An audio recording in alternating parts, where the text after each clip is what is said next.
Hello friends, मैं सौरभ चौधरी आ गया हूँ फिर से एक नई क्लास के साथ, जिसका आज का टॉपिक रहने वाला है अदिश एवं सदिश राशि।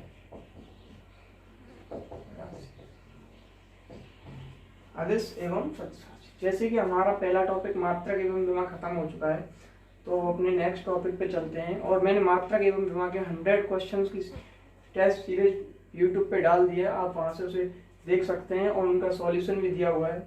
उसी प्रकार इस टॉपिक की खत्म होती है 100 क्वेश्चन इस टॉपिक के अपलोड कर दिए जाएंगे। चलो स्टार्ट करते हैं। अदिश एवं सदिश होते क्या हैं?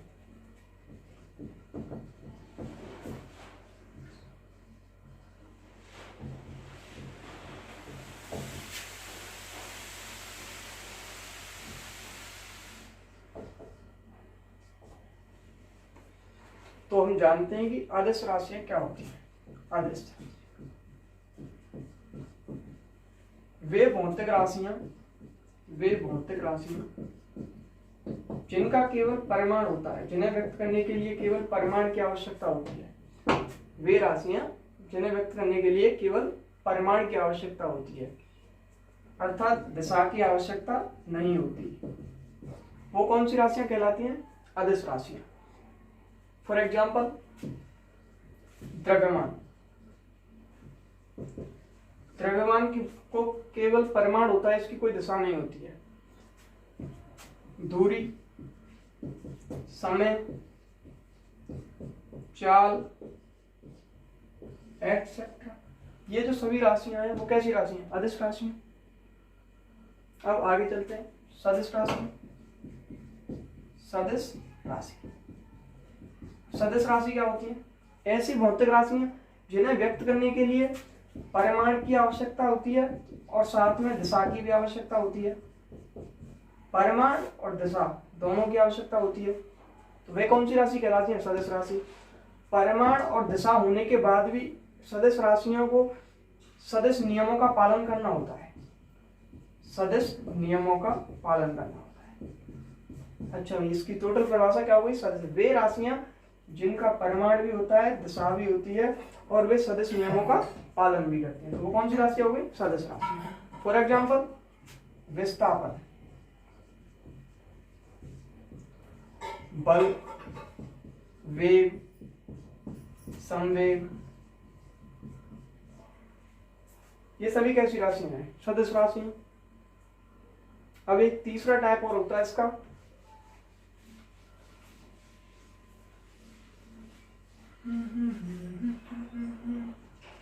तीसरा टाइप होता है प्रदिश राशियां। प्रदिश राशियां क्या चीज होती हैं? ऐसी भौतिक राशियां जो न तो अदिश राशियों का गुण दर्शाएं और न ही सदिश राशियों का गुण दर्शाएं, जिनकी जो दिशा होती है वो परिमाण के साथ भिन्न भिन्न होती है। परिमाण बदलने के साथ साथ दिशा भी बदलती रहती है। परिमाण भिन्न होगा, दिशा भी भिन्न होगी, तो वे कौन सी राशियां कहलाती हैं? प्रदिश राशियां। जैसे प्रतिबल, प्रतिबल एक प्रदिश राशि है। जड़त्व आघूर्ण, ये भी एक प्रदिश राशि है। विद्युतशीलता, ये भी एक प्रदिश राशि है। प्रतिबल, जड़त्व आघूर्ण, विद्युतशीलता, ये सभी कैसी राशि हैं? प्रदिश राशि। अब मोस्टली क्वेश्चन, एक ऐसा क्वेश्चन है जो बच्चों को कंफ्यूज करता है और बहुत से बच्चों से अभी तक कंफ्यूज ही रहते हैं कि जो धारा होती है वो कैसी राशि है। और धारा कैसी राशि है? धारा के आपको बता दूं, धारा का परिमाण भी होता है। जैसे इसका परिमाण होता है, जैसे एम्पियर में इसका मात्रक होता है, जैसे 5 एम्पियर की धारा, 6 एम्पियर की, 20 एम्पियर की, तो परिमाण होता है। और पर्टिकुलर दिशा भी होती है। दिशा कौन सी होती है? आवेश प्रवाह की, जैसे आवेश इस दिशा में गति कर रहे हैं, तो विद्युत धारा की दिशा क्या होती है? अपोजिट। आवेश प्रवाह की दर विद्युत धारा होती है, लेकिन इसकी दिशा कैसी होती है? इसके विपरीत। तो इसकी धारा के परिमाण भी हो गया, दिशा भी हो गया, फिर भी ये कैसी राशि है? अदिश राशि है। अब अदिश राशि क्यों है? क्योंकि ये सदिश नियमों का पालन नहीं करती है, सदिश नियमों का पालन नहीं करती है। तो ये कैसी राशि होगी? अदिश राशि। आगे कंटिन्यू करते हैं।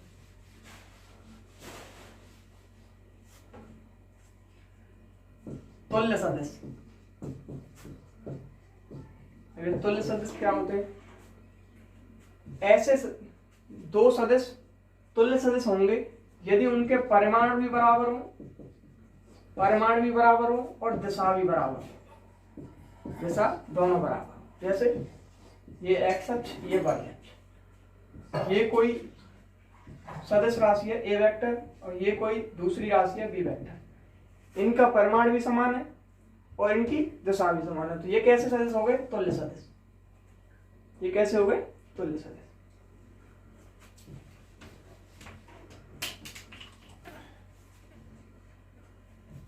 नेक्स्ट, एकांक सदिश। एकांक सदिश वे सदिश जिनका परिमाण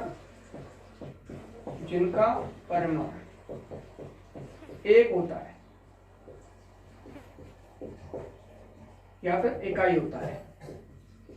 इकाई यानी वे सदिश जिनका परिमाण एक होता है। जैसे एग्जाम्पल ले लीजिए, a vector is equal to 1/√2 i cap 1/√2 j cap. ये कोई सदिश दे रखा है और इसका हमें परिमाण निकालना है। तो परिमाण निकालेंगे तो इसका स्क्वायर 1/2 प्लस इसका स्क्वायर 1/2, तो ये आ जाएगा 2/2 इज इक्वल टू 1। तो ये कैसा सदिश हो गया? एकांक सदिश। एकांक सदिश को हमेशा एक कैप से डिनोट करते हैं। एकांक सदिश को एक कैप से डिनोट करते हैं। इसका जो उपयोग होता है वो सिर्फ दिशा बताने के लिए किया जाता है। क्वेश्चन पूछ लिया जाता है कि एकांक सदिश जो होता है इसका उपयोग किस लिए किया जाता है? तो एकांक सदिश का उपयोग दिशा बताने के लिए किया जाता है। और त्रिविमीय ज्यामिति में एक्स वाई जेड की अक्षों, एक्स वाई जेड तीनों अक्षों के सापेक्ष जो इनके इकाई सदिश लिए गए हैं वो लिए गए हैं आई कैप, जे कैप, के कैप। एक्स अक्ष के सापेक्ष आई कैप, वाई के सापेक्ष जेड जे कैप और जेड के सापेक्ष के कैप। ये इकाई सदिश होते हैं। इकाई सदिश का उपयोग दिशा ज्ञात करने के लिए किया जाता है। अब इसका एक और, इकाई सदिश को ज्ञात कैसे करते हैं? इकाई सदिश ज्ञात कैसे करते हैं? ये कोई हमारे लिए सदिश दे दिया ए वेक्टर। यदि हमें इसका इकाई सदिश ज्ञात करना है तो इसमें इसके परिमाण का भाग दे दिया जाए तो जो राशि निकल के आएगी वो क्या होगी? इकाई सदिश होगी। एक है यदि किसी भौतिक राशि में या फिर सदिश राशि में उसके परिमाण का भाग दे दिया जाए तो जो प्राप्त राशि होगी या फिर प्राप्त जो भी प्राप्त होगा वो क्या होगा? इकाई सदिश होगा। यहां तक आप समझ गए होंगे। अब दो सदिशों का परिमाण ज्ञात करना, दो सदिशों का परिमाण ज्ञात करना। दो कोई सदिश दे दिए हमें, ये ए वेक्टर, ये बी वेक्टर, और इनके बीच कोण दे दिया थीटा, और हमसे कह दिया कि इनका परिणामी सदिश बताओ, यानी कि इनका परिमाण बताओ, कुल परिमाण बताओ दोनों का परिमाण, दो सदिशों का परिमाण ज्ञात करने का। अब इसका एक फॉर्मूला होता है, परिमाण, इन दोनों का परिमाण हमने मान लिया आर इज इक्वल टू एक ए के परिमाण का स्क्वायर प्लस बी के परिमाण का स्क्वायर प्लस 2ab, ए का परिमाण बी का परिमाण cos थीटा। ये क्या हो गया? A square plus b square plus 2ab cos theta. A का परिमाण बी का परिमाण, ये यहाँ पे इस सूत्र की सहायता से हम परिमाण ज्ञात कर सकते हैं। अब यहाँ पे क्वेश्चन उठता है, यदि ये हमारे पास इसका फॉर्मूला आ गया। अब यहाँ पे आता है condition first. Condition number first क्या है? यदि थीटा का मान 0 डिग्री हो, यानी कि दोनों समान दिशा में हो। समान दिशा में होंगे तभी ठीक एंगल क्या आएगा? 0 डिग्री। दोनों समान दिशा में है तो इनके बीच का कोण हो गया 0 डिग्री। तो यहाँ पे जो मान निकल के आएगा वो क्या आएगा? r is equal to a square plus b square plus 2ab cos 0। cos 0 का मान क्या होता है? 1। तो यहाँ पे क्या बच जाएगा?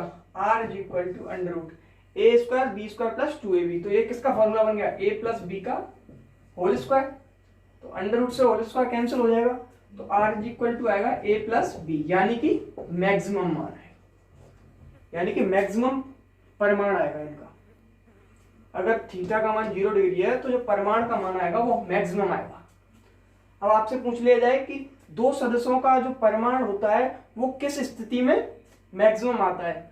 जब दोनों थीटा, उसमें ऑप्शन दिया होगा theta is equal to 0 degree पे या फिर दोनों की दिशा समान होने पे। तो आप कोई सा भी हो उस हिसाब से सही कर सकते हैं। Theta is equal to 0 degree हो या दोनों की दिशा समान हो। अब यहीं पे एक और फॉर्मूला आता है, वो ज्ञात करने जिससे हम दिशा ज्ञात करते हैं, tan alpha. Tan alpha is equal to होता है b sine theta upon a plus b cos theta. B sine theta upon a plus b cos theta. अब इस कंडीशन में हमें दिशा निकालनी होगी तो हम इसका मान क्या रखेंगे? Tan alpha is equal to b sine theta, sine 0 degree 0 हो जाएगा, ए प्लस बी। इसका अगर इसमें भाग देंगे तो क्या निकल के आएगा? वही 0। तो अल्फा का मान क्या आ जाएगा? 0। तो इसकी दिशा क्या हो गई? समान। वही निकल के आएगा। थीटा इज इक्वल टू 0 है तो दिशा कैसी होगी? दोनों की समान होगी। आपको ये दोनों फॉर्मूले याद कर लेने। r is equal to under root a square plus b square plus 2ab cos theta. Tan alpha is equal to b sine theta upon a plus b cos theta. अब नेक्स्ट सिचुएशन देखते हैं। ये तो हो गई theta is equal to 0 degree पे।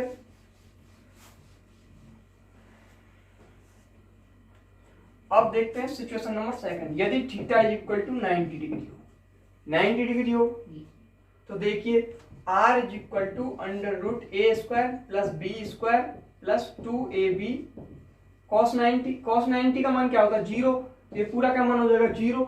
तो r का मान क्या निकल के आएगा? Under root a square plus b square.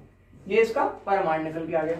अब हम इसकी डायरेक्शन निकालें तो डायरेक्शन कैसे निकलेगी? Tan alpha is equal to b sine theta, sine theta की जगह पे 90 degree upon a plus b cos 90।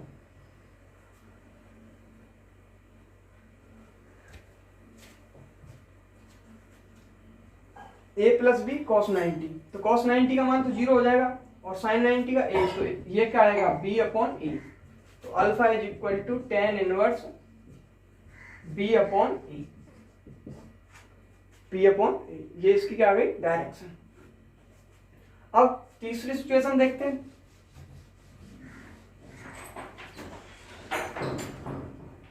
Third situation, एक सेकंड इंक डाल देते हैं इसमें।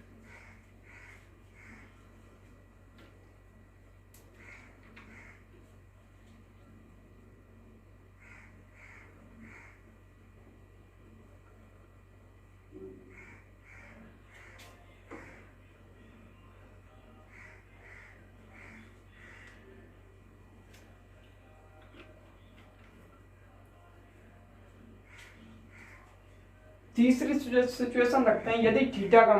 यदि कोण का मान 180 डिग्री तो रखिए थीटा की जगह r is equal to a square plus b square plus 2ab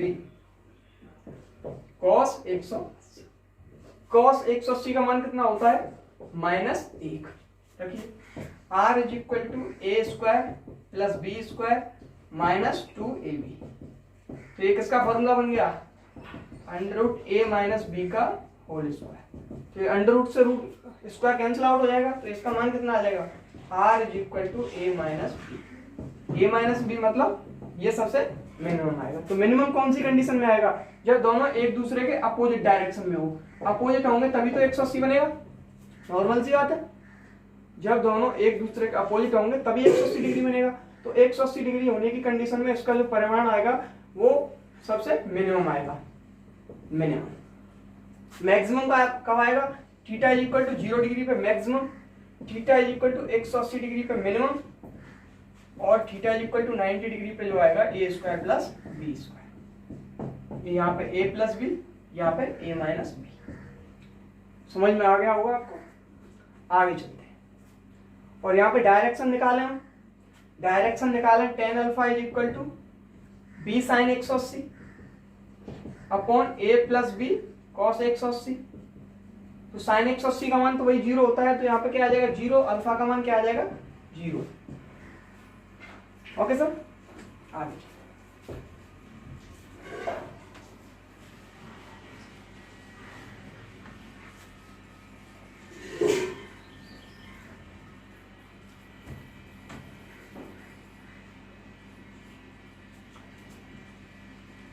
ये एक्स अक्ष है कोई, ये कोई वाई अक्ष है, ये हमारा कोई वेक्टर सदिश है ए वेक्टर।